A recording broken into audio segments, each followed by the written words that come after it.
Hello my fellow bookworms, and welcome back to another video. My name is Isa, and today I'll be diving into a series that's absolutely iconic and requires no introduction, but I'll give it one anyway. If you haven't read it already yourself, then you've definitely seen it all over the place, and that is Mistborn by Brandon Sanderson. It is an absolutely beloved trilogy that has continued to soar in popularity even 2 decades after its release. After reading all 3 books back to back, I finally finished it last month after having it on my TBR for years and years. And while I go into any book expecting or at least hoping to like it, there are certain books that I feel so sure that are going to be all-time favorites, and that was the case with Mistborn. But was it able to meet my admittedly very high expectations? With any series that gets this hyped, you're pretty much guaranteed to run into some very strong opinions.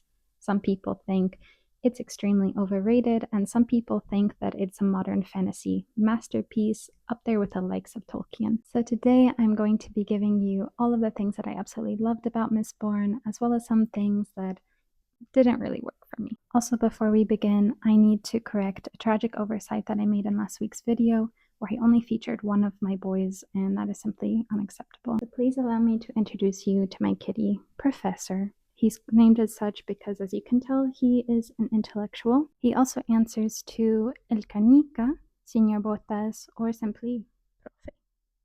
Okay, I'm going to set him down. Profe will be supervising this review from afar to make sure that I remain completely objective for you all. So without further ado, let's get into it. So Mistborn is essentially a high fantasy heist novel, which is one of my favorite story structures. But in Mistborn, it's a bit turned on its head. Talking about Mistborn, I heard Brandon Sanderson say in a writing podcast, which I highly recommend, by the way, for any fellow aspiring fantasy writers, that the original idea for Mistborn came from a simple question. He said, these Dark Lords and these fantasy epics, they can't seem to catch a break. They have essentially unlimited power, and they have all of these plans, and then they end up getting foiled by some kid. So Sanderson wanted to know what it would be like if instead the Dark Lord won. And from there you have the birth of Mistborn. We're dropped into a world that is bleak, ash-covered, and barely livable. The Lord Ruler is an immortal tyrant, and he has ruled for 1,000 years. Since his rise to power, the sun is hotter and this deep red, the plants are brown and wilted, and mists haunt the night. If that wasn't enough, society has also been completely stagnant all of this time and is locked in this brutal feudal system where you're either born noble or you're born as a Ska, which is essentially the peasant class. It's in this world that we meet our protagonist Vin, who is a young Ska girl with no hope for life. She's essentially going from crew to crew, barely with enough to eat, and fearing for her safety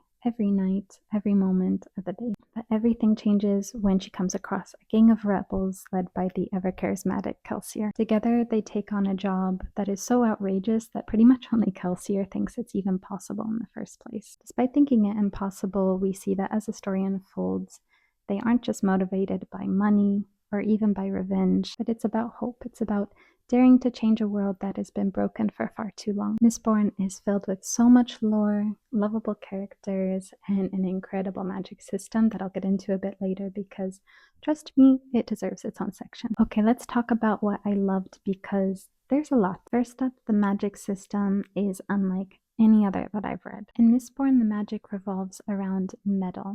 Actual metal that users have to shave off shards of and ingest to be able to access its powers. Depending on their innate ability and which metals that they use, they get access to a specific power. They range from being able to launch yourself into the air, essentially flying by pushing off of metal objects around you, being able to influence other people's emotions or enhance your senses, etc. But the metals do run out, so there's always a cost. You learn the rules of these pretty early on in almost tutorial style in the first book, so you understand the rules pretty early on, but characters can still use these same powers in clever and unexpected ways, and that was really one of my favorite things about reading the book. So even if you're someone who normally just completely zones out in fight scenes, like me in any action film that I watch, you will feel tense along with the characters and be completely glued to the page because it is just so cool.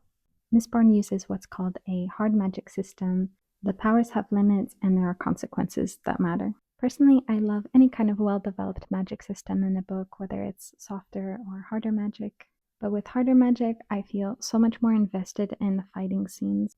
because I know when shit hits the fan that characters can't just bippity boppity boo their way out of a situation. When a character runs out of medals in a fight scenes, I am holding my breath, I'm so tense, and I am just panicking along with the characters. And for some reason, I seem to like books that make me stressed like that.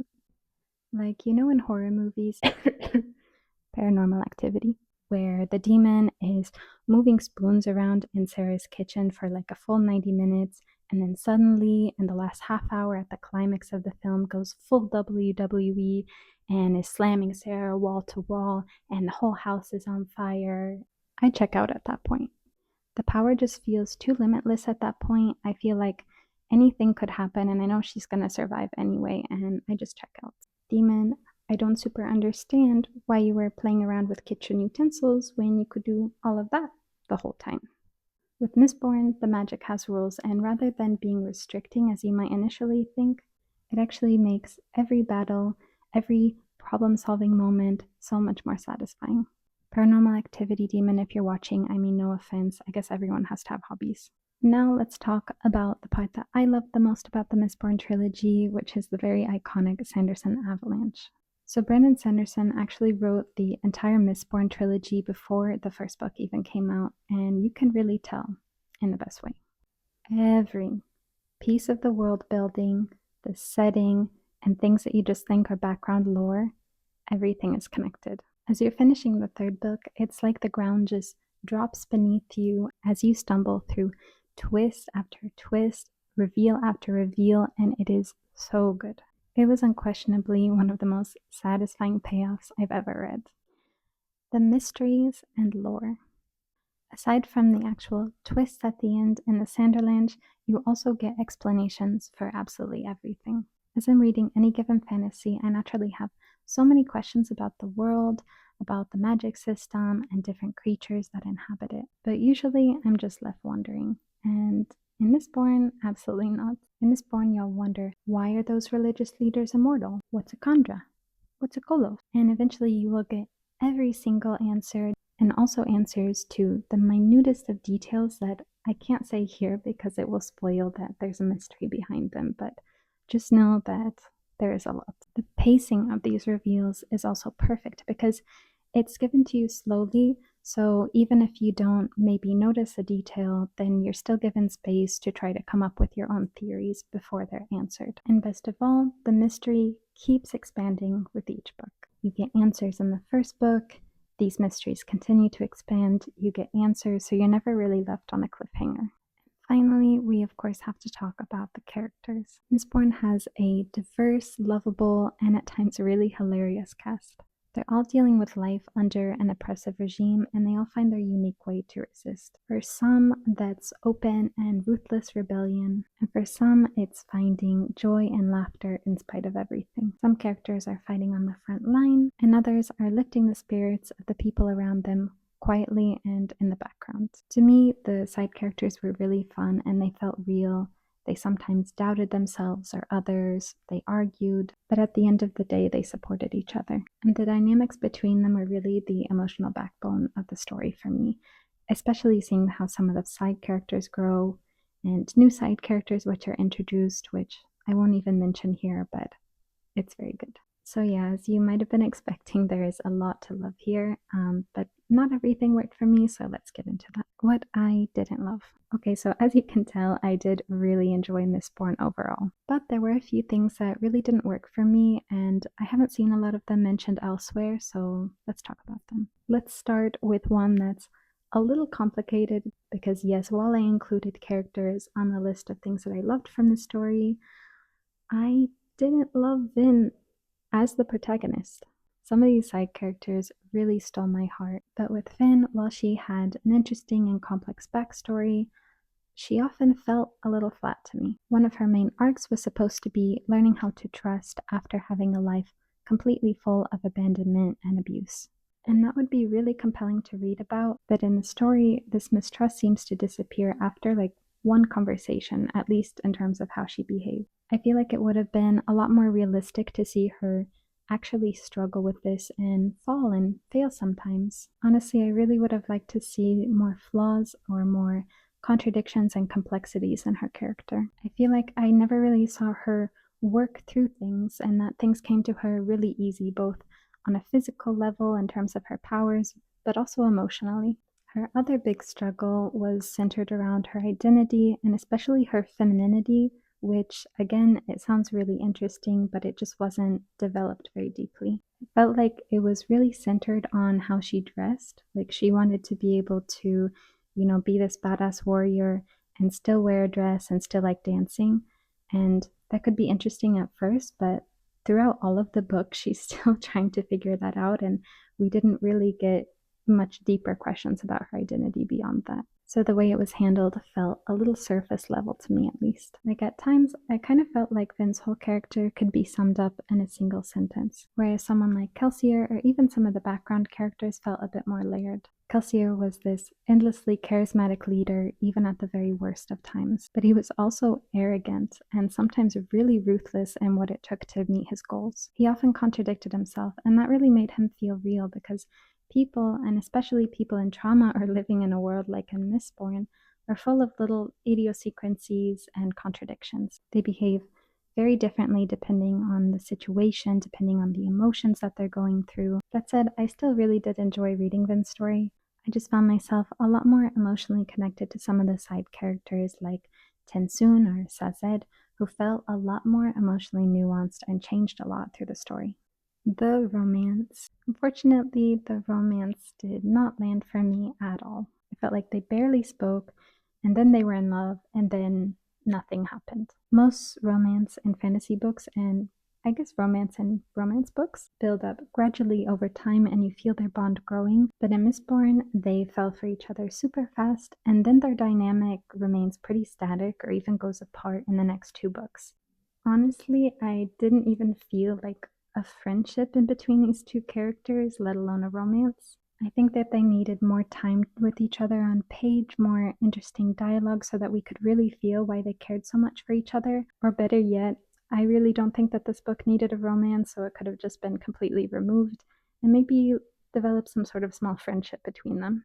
Book 2, Dragged.